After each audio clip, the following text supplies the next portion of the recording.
हाँ तो बच्चों अब हम क्वेश्चन नंबर 3 स्टार्ट करते हैं। सेकंड हम कर चुके हैं। क्वेश्चन नंबर 3 क्या बोलता है सुन लीजिए पहले आप, ठीक है। क्वेश्चन नंबर 3 ये बोलता है आपको कि a contractor plans to install 2 slides for the children to play in a park. For the children below the age of 5 years she prefers to have a slide whose top is at a height of 1.5 meter and is inclined at an angle of 30 degree to the ground. Varies for elder children, बड़े बच्चों के लिए, she wants to have a steep slide at a height of 3 meter and inclined at an angle of 60 degree to the ground. What should be the length of the slide in each case? ठीक है, देखिए आपने देखा होगा पार्कों में slide होते हैं बच्चों के लिए, बच्चों के फिसलने के लिए स्लाइड होते हैं इस प्रकार। देखो एक स्लाइड छोटे बच्चों के लिए है जिनकी एज 5 साल से कम है, ठीक है। और ये कह रहा है स्लाइड जो है, स्लाइड की जो हाइट दे रखी है आपको टॉप से, वो दे रखी है यहाँ 1.5 मीटर। पहली शर्त ये है जो बच्चे 5 साल से कम है उनके लिए। और एंगल 30 डिग्री, ये मान लीजिए फिगर ए हो गया आपके लिए, ठीक है। सेकंड कंडीशन क्या है कि बड़े बच्चे हैं, बड़े बच्चों के लिए स्लाइड थोड़ा सा स्टीप है। स्टीप मतलब होता है थोड़ा ऊंचा है, ठीक है, पोर्शन, ताकि रपटने में आसानी हो बच्चों को। एंगल बनना है 60 डिग्री का हमारा, और हाइट दी है इसकी कितनी, 3 मीटर। 3 मीटर हाइट है।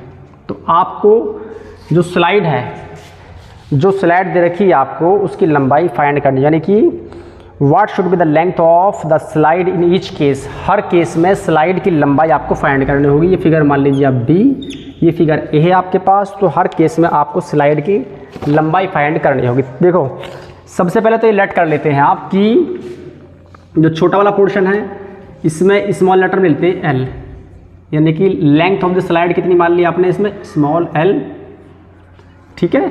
और बड़ी जो हमारे पास स्लाइड बनेगी उसमें मान लें कैपिटल एल, बड़ी स्लाइड की लंबाई कैपिटल एल, और छोटी स्लाइड की लंबाई ले ली आपने स्मॉल एल, ठीक है। अब दोनों ही कंडीशनों में आपको स्लाइड की लंबाई फाइंड करनी होगी, ठीक है।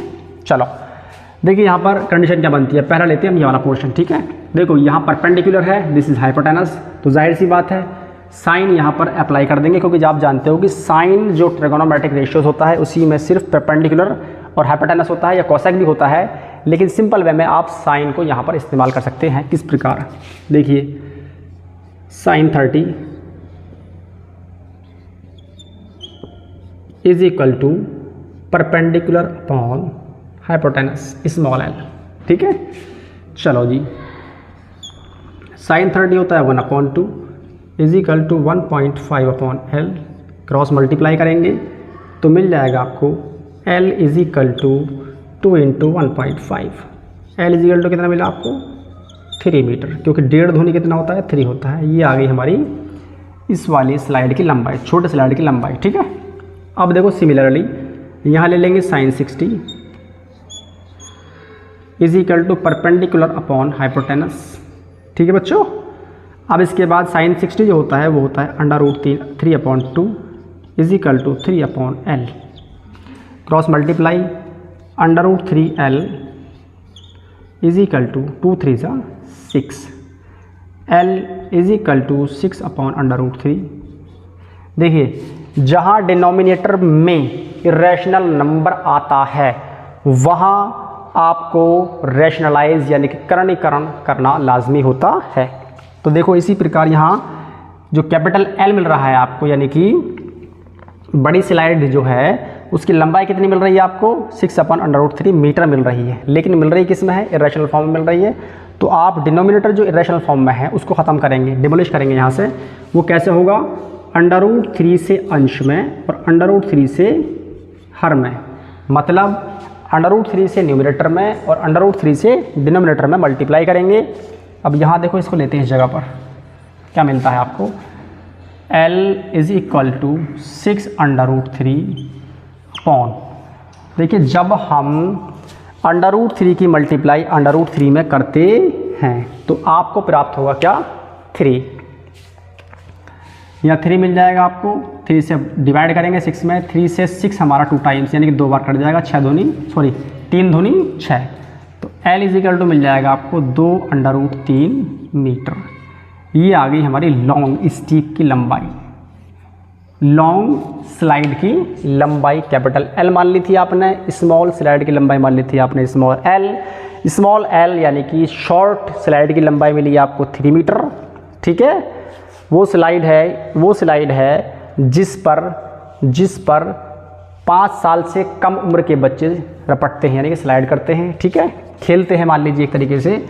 और जो लंबी स्लाइड है इस पर 5 साल से ज़्यादा उम्र के बच्चे खेलते हैं। ठीक है, तो यहाँ पर हमने स्मॉल स्लाइड की भी और कैपिटल स्लाइड दोनों की लंबाइयाँ फाइंड कर ली हैं। मुझे उम्मीद है बच्चों आपको ये बात समझ में आई होगी अच्छे से। अगर बाय द वे आपको डाउट लगता है, परेशानी कहीं दिखती है, तो आप हमें कमेंट सेक्शन में कोई भी आपको डाउट लगता है डाउट को भेज सकते हैं। इसी के साथ साथ अगर आपको डाउट कन्फ्यूज़न है, पूरी तरीके से डाउट भी है, कमेंट सेक्शन में भेजेंगे प्लस में आपको ये वीडियोस दोबारा वॉच करनी होगी। ठीक है, if you want to understand briefly. Okay, तो note down and post the video, note it down. वही शोर नहीं करेंगे। क्वेश्चन नंबर 4 है the angle of elevation of the top of a tower from a point on the ground which is 30 metre away from the foot of the tower is 30 degree, find the height of the tower. देखो simple सी बात है, इस सवाल में ये कहा गया कि angle of elevation of the top of A tower from a point on the ground, वो पॉइंट ग्राउंड पर जो 30 मीटर दूर है किससे, टावर के फुट से। मान लीजिए कोई टावर है, यहाँ देखिए बच्चों एक टावर रेडी करते, देखो हम टावर, दिस इज टावर, ये मान लीजिए एक टावर है। ठीक है, टावर यहाँ एक फॉर्म करते हैं, देखो यहाँ पर टावर यानी बिल्डिंग, एक टावर हम रेडी करते हैं इस जगह पर। चलो इस तरह का टावर है एक।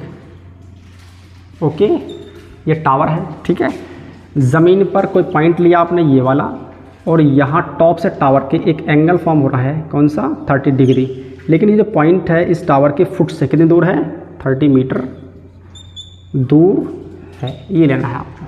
ठीक है बच्चों, तो आपको height of the tower find करनी होगी। ये सिंपल क्वेश्चन है, कोई इसके अंदर बड़ा इशू यहाँ नहीं है, लेकिन हम बावजूद इसके आपको सरल करके दिखाते हैं इस क्वेश्चन को। ठीक है, चलिए लेट कर लेंगे हाइट ऑफ द टावर कितनी, h, स्मॉल h कर लीजिए, कैपिटल H कर लीजिए, that is depend on your wish.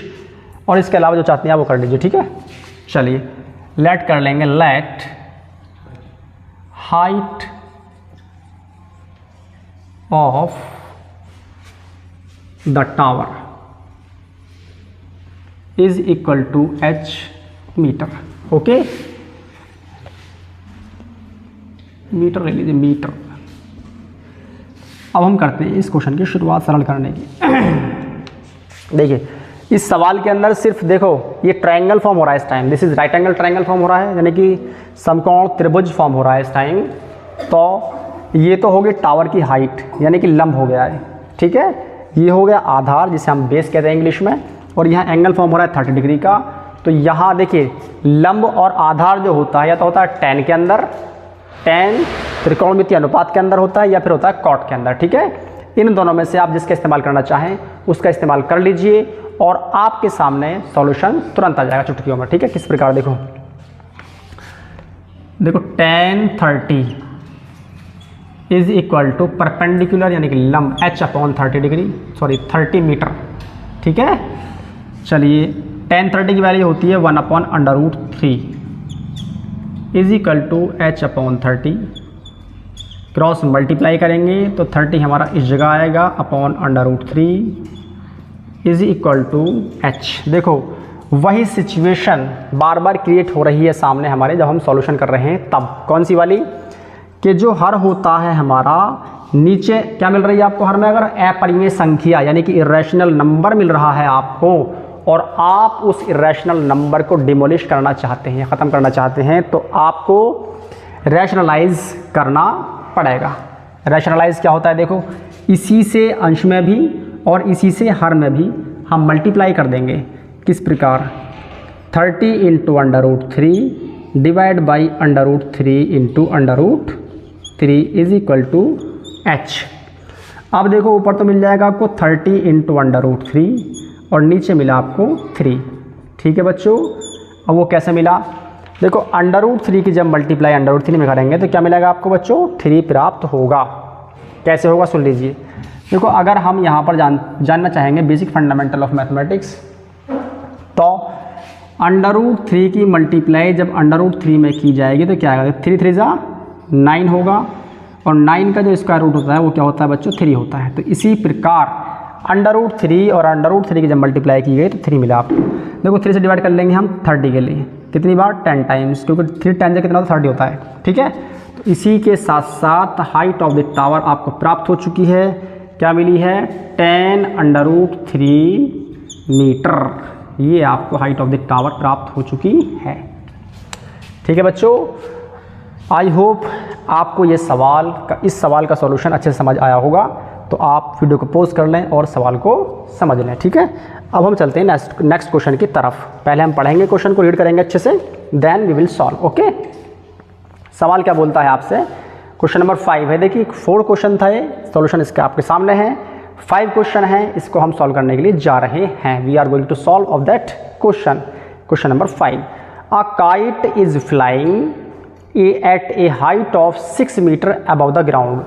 मतलब एक पतंग है जो उड़ रही है, जो ग्राउंड से 60 मीटर ऊंची है। देखो जिस टाइम पर आप क्वेश्चन को रीड करते हैं, चाहे हिंदी माध्यम के बच्चे हैं चाहे अंग्रेजी माध्यम के बच्चे हैं, जब आप क्वेश्चन को रीड करते हैं उस वक्त अगर आपके दिमाग के अंदर इमेज क्रिएट होती है तो इस तरह की प्रॉब्लम्स यानी कि एप्लीकेशन ऑफ त्रिकोणमिति जो इस टाइम सरल कर रहे हैं आपको आसानी से समझ आ जाएंगी और आसानी से आप सवाल को सॉल्व कर लेंगे। ठीक है, लेकिन that is depend on your practice. ठीक है, अभ्यास अनिवार्य है, ध्यान रखना आप। ठीक है, तो मैं फिर से रिपीट करता हूँ क्वेश्चन को। A kite is flying at height of 60 metre above the ground. The string attached to the kite is temporarily tied to a point on the ground. मतलब तनी हुई एकदम स्ट्रिंग यानी कि धागा, जिस धागे से पतंग बंधी हुई है बिल्कुल तनी हुई है। ठीक है, the inclination of the string मतलब तो तिरछी है, धागा तिरछा जो है विद द ग्राउंड। ठीक है, वो एंगल फॉर्म कर रहा है। कितना इंक्लाइनेशन कर रहा है? वो 60 डिग्री का एंगल फॉर्म कर रहा है। तो find the length of the string assuming that there is no slack in the string. देखो एक चीज़ और दे रखा है इसने कि आपको लंबाई ज्ञात करनी होगी धागे की, लेकिन ये एज्यूम करना है कि धागे में कोई भी स्लैक नहीं है। मतलब होता है ना झूल सी होती है ऐसे करके, मान लीजिए ऐसे होता है। देखो पतंग उड़ रही है इस जगह पर, मैं यही बनाता हूँ फिगर में इस टाइम। ये काइट है, चलो मैं दिखाता हूँ इसको, पहले रफ करता हूँ मैं पोर्शन को, then I will solve it.